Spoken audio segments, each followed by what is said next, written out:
Magandang araw mga boss. Ang problema ni customer, pag napadaan siya sa lubak, kahit maliit lang, nakakarinig siya ng lagutok. Pag itong kanan ang napadaan sa maliit na lubak, meron siyang lagutok. Ganon din dito sa kaliwang gulong niya, pag napadaan din sa maliit na lubak, meron pa rin siyang lagutok.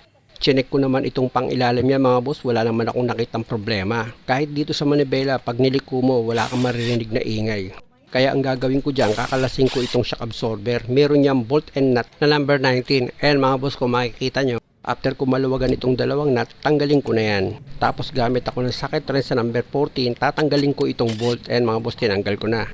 Para itong brake hose at itong wire ng ABS, madisconnect ko yan dito sa shock absorber. Pag okay na, gamit itong ball hammer, itulak ko yung dalawang bolt na number 17 para tanggalin ko na yan dito sa shock absorber. Para ma-disconnect siya dito sa steering knuckle at dito naman sa ibabaw sa shock mounting mga boss, kung makikita nyo, niluwagan ko yung number 17 na nut dyan. Kako ngayon tatanggalin itong nut kasama yung washer ng shock mounting. At dahil wala nang nakakapit dito sa shock absorber, tatanggalin ko na yan. Ayon kay customer, itong shock absorber niya, kailan lang daw yan napalitan. Pero hindi yan ang papalitan ko, kundi itong shock mounting niya lang. Pwede kasing manipis na itong shock mounting, kaya kahit maliit na lubak, meron siyang lagutok. Kita naman mga boss dito sa shock mounting, kakahampas ng kakahampas, kumintab na siya. Kaya nga sabi ko kay customer, yan lang ang problema niyan, wala nang iba. Hindi kasi porket may lumalagotok dito sa gulong, ibig sabihin na marami na siyang sira. Kasi nga kahit maliit na lubak, meron siyang lagutok Siyempre mag-aalala ka. Akala mo malala na yung problema ng sasakyan mo, kaya nung pina-check up mo, sky's the limit ka. Lahat ng sabihin sa'yo kahit na hindi nasira, pumayag ka na. Alam niyo mga boss, maghanap kayo ng video ko na dahil sa isang lagutok lang, pinalitan ko lahat ng pangilalim ni customer. Wala kayong makikita nun unless na ni-request ni customer na palitan ko na yung pyesa niya sa pangilalim o kaya positibong sira. Maganda kasi mga boss, habang nagtatrabaho ka, nakakagawa ka na rin ng mabuti. Yung tama yung hatol mo, tapos si customer hindi mo siya napagastos ng malaki. Mabuti yun dahil nakatipid siya. Hindi man na-appreciate ni customer o kahit kayo mang nanood yung ginawa ko, walang problema dahil nakita naman ng Diyos yung ginawa ko para sa customer. Siya nga pala mga boss, bago mo luwagan yung nut dito sa shock mounting, mahalaga na itong coil spring mo dito sa shock absorber, ginamitan mo yan ng coil spring compressor. Dapat mapaiksi mo itong coil spring mo. Para pag tinanggal mo itong nut dito sa shock mounting, hindi pipitik itong coil spring niya. Pero kung wala kayong coil spring compressor, pwede kayong gumamit ng alambre o kaya kung ano pa man discarding gusto nyong gawin. Gaya nito mga boss, napaiksi ko na itong coil spring niya, gumamit ka ngayon ng socket wrench na number 17, pwede mo na ngayon luwagan itong nut dito sa shock mounting. Ayan mga boss, kung makita nyo, diba natanggal ko na itong nut dito sa shock mounting, kaya hugutin ko na yan. Kung makikita nyo itong shock mounting niya mga boss, pudpud na siya. Kung papansinin nyo itong paligid niya, wala na yung thread niya. Compare ko yan dito sa bagong bili ni customer na shock mounting. Nakita nyo, di ba? Ang kapal niya. At dito naman sa strut bearing niya mga boss, chinek ko yan. Kung makikita nyo, iikot ko siya. Wala naman siyang problema. Hindi siya magaspang pumihit. Kaya hindi ko napatagalin yan mga boss dahil nga sa hapon na ako nagsimula. Baka gabihin pa ako. After nyo mailagay itong shock mounting, ilagay nyo na rin itong nut nya. Tsaka nyo ngayon higpitan gamit itong impact wrench. Tapos pwede mo na ngayon luwagan itong coil spring compressor mo. Pag niluwagan mo itong coil spring compressor nyo mga boss, dapat balanse. Para itong coil spring hindi siya tumabingi. Luwagan mo lang muna yung isa, huwag mo muna siyang tutuluyan. Pero dito sa kabilang side, okay lang na tuluyan mo nang tanggalin yan kasi nga napaluwagan mo naman na sa kabilang side. Pag natanggal mo na itong isang coil spring compressor, pwede mo na ngayon tuluyan ng tanggalin itong isa pang coil spring compressor. Luluwagan nyo lang naman yan sa pagtanggal para bumuka siya. Pag okay na, itayo ko na ngayon itong shock absorber, tapos ilagay ko na yung socket wrench sa number 17 para ma-final ko na yung higpit dito sa nut ng shock mounting. At dahil sa okay na yung pagkakahigpit ko dito sa nut sa shock mounting, pwede ko na ngayon ibalik itong shock absorber sa dati niyang position. Siyempre naman mga boss, para hindi ka mahirapan, unahin mo munang ilagay yung nut dito sa ibabaw ng shock absorber. Siya nga pala mga boss, pag bumili kayo ng bagong shock mounting, may kasama yung washer dapat. Itong naka-plastic mga boss, tanggalin ko yan. Ayan, kasi kailangan makapal din itong washer niya hindi siya pudpud. Ayan kita nyo, may thread din siya sa ilalim. Para mahigpit yung kapit ng shock mounting. Tsaka nyo ngayon ilagay itong nut na number 17 at higpitan nyo na yan. Pag okay na, balik ulit ako dito sa ilalim ng sasakyan ni customer para mai-connect ko na itong steering knuckle dito sa shock absorber. At para hindi ka mahirapan maglagay ng bolt dito sa shock absorber, gumamit ka ng flat screw. Medyo isentro mo yung butas ng paglalagyan mo ng bolt na number 17. Pag okay na yung isang bolt, ilagay ko na rin yan. Tapos gamit ka ng ball hammer, paluin mo itong 2 bolt para pumasok siya ng tuluyan.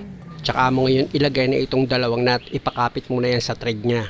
Pag naipakapit mo na yan, pwede mo na ngayon i-final yung higpit dyan gamit itong impact wrench mo. Number 19 yung socket wrench na ginamit ko dyan panghigpit mga boss. Tapos pwede mo na ngayon iayos yung pagkakalagay nitong brake hose pati itong ABS wire nya. Tsaka mo ngayon ilagay itong bolt na number 14. Tapos gamit yung socket wrench mo na number 14, higpitan mo na yan ng maayos. Alam nyo mga boss kung ganitong klase yung sasakyan nyo, tapos ganito lang naman yung problema, kung tutuusin kayang-kaya nyo na yan para hindi kayo mapagastos. At yung pyesa na papalitan nyo, sigurado pa kayo na yun talaga yung sira. At pag kinabit mo naman itong gulong, dapat yung nut nyan, maayos yung pagkakahigpit mo para sa bandang huli wala kang maging problema. Tapos dito naman sa ibabaw mga boss, dahil nga sa ibinaba ko na yung jack, luluwag itong nut nya. At pag pinanel mo yung higpit, gumamit ka ng Allen wrench para hindi umikot itong rod ng shock absorber mo.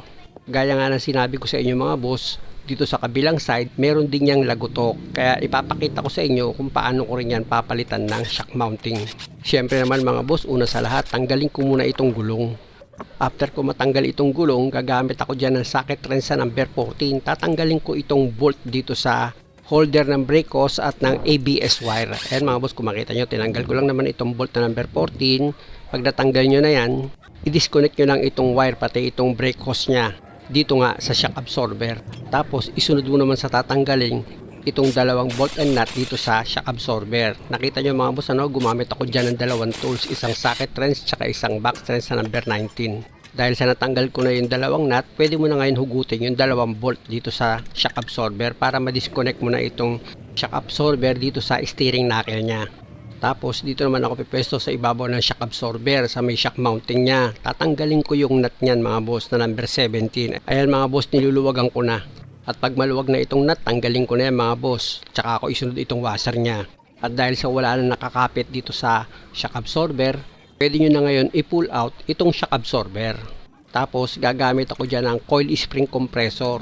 Gaya nga ng sinabi ko mga boss, bago mo luwagan yung nut dito sa shock mounting, kailangan itong coil spring dito sa shock absorber, mapaiksi mo yan para hindi siya pumitik bigla at hindi ka maaksidente.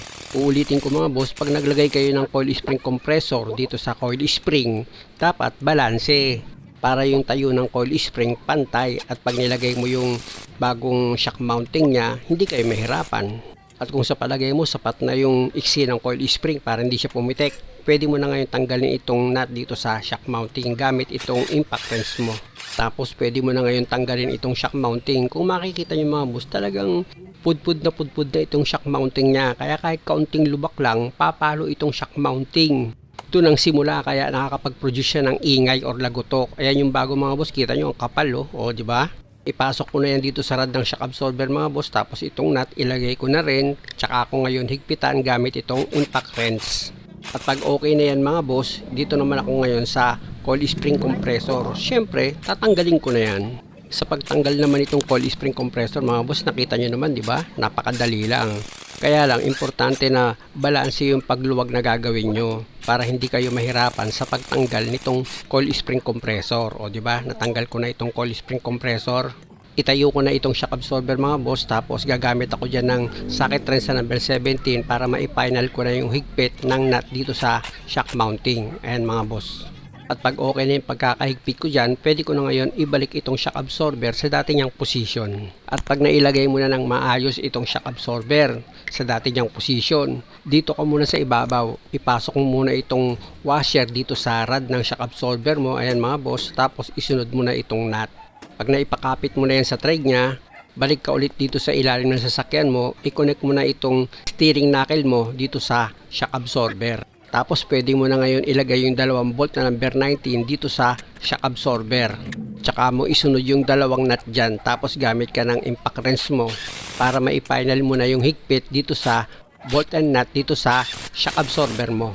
Pag okay na, pwede mo na ngayon i-connect itong ABS wire mo pati itong brake hose dito sa shock absorber. Tsaka mo ngayon ilagay sa holder niya itong number 14 na bolt. Pag naipakapit mo na yun sa thread niya, pwede mo na ngayon higpitan yan gamit itong impact wrench mo. Tapos pwede mo na ngayon ilagay itong gulong. Siguraduhin mo naman syempre na pag nilagay mo itong gulong, yung mga nut niyan, nahigpitan mo siya ng maayos. Para sigurado na wala kang problema. At pag okay na yung pagkakahigpit mo ng mga nut dito sa gulong, pwede mo na ngayon ipidal yung paghigpit ng nut dito sa shock mounting mo. Gumamit ka ng allen wrench mga boss kung umiikot itong rod ng shock absorber para may kontra ka. Okay na, di ba? Mahigpit na. Ginabi na ako dito mga boss dahil nga sa pinachasel pa sa akin ni customer itong sasakyan niya, kaya mag-road test muna kami. I-check namin ito kung meron pa siyang lagutok, kasi nga kahit maliit lang daw yung lubak, meron daw siyang lagutok. Tingnan mo, yung bagsak. Paano ba narinig yung ingay? Ano dito? Ha? Dito. Dito. Paano narinig? Mga ganyan no? Ayun, wala na. Wala na? Vlog, gumagano siya, no? Parang may lagutok. Mm-hmm. Yung mga ganito sakto. Yan, ganyan. Mga ganyan. Pag ganyan, pakiya naman sa mo. Ayun, yung mga ganon. Lagutok na, lalagutok na. Lagutok na yung mga ano. Pag ganon. Ay, ano, konting-konti lang. Kahit na konting lubak lang, Oo, malakas yung lubak lagutok lang. niya. May hams dito, diya. Oo. Doon sa mga hams din. Tsaka sa maliit na lubak, doon siya umiingay. Kaya ganyan, yan. Okay, mga ganyan. Okay na, wala na. Yan. Sa mga ganyan, no? Yan. Nakita mo naman, di ba, ginak ko? Laki ng play niya. Luwag na masyado nun. Kaya pwede na tayo mag-U-turn. Okay na ba? Okay na. Maganda na yung klaro eh. Ngayon, kahit yung gano'n eh. Ngayon wala no, parang smooth yung pasok. Smooth na yung bagsak niya. At dahil sa okay na itong sasakyan ni customer, muli mga boss, maraming salamat sa panonood. Sana kakuha kayo ng idea at kung maaari, huwag niyo naman sanang kalimutang mag-subscribe sa channel ko. Maraming salamat.